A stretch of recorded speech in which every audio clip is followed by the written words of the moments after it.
రాజ్ తరుణ్ అంటే నాకు చాలా ఇష్టం అండి. ఎందుకంటే తను యాక్ట్ చేయడం నేర్చుకోకలేదండి, బిహేవ్ చేస్తాడు. బయట ఎలా ఉంటాడో అలాగే చేస్తాడు సినిమాల్లో. All the best Raj Tarun.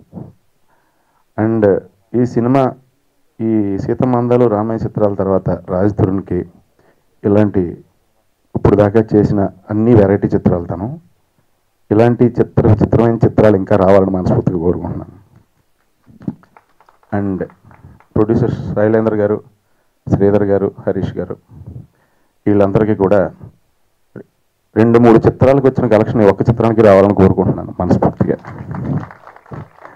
ఎందుకంటే ఇందాక మాట్లాడినప్పుడు కొంచెం హరీష్ గారు మాట్లాడారు, శ్రీధర్ గారు మాట్లాడారు. శైలేంద్ర గారు అది చాలా తక్కువ మాట్లాడారు.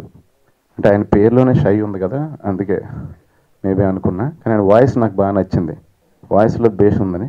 సార్, మీ వాయిస్లో ఎంత బేస్ ఉందో మీకు అంత క్యాష్ రావాలని కోరుకుంటున్నాను. అండ్ డైరెక్టర్ శ్రీనివాస్, నేను పూరి జగన్నాథ్ గారికి చాలా డెడ్ ఫ్యాన్, స్వీట్ ఫ్యాన్ అన్నమాట. అందుకే ఈ చిత్రం తర్వాత నీకు చాలా చిత్రాలు వచ్చాయి.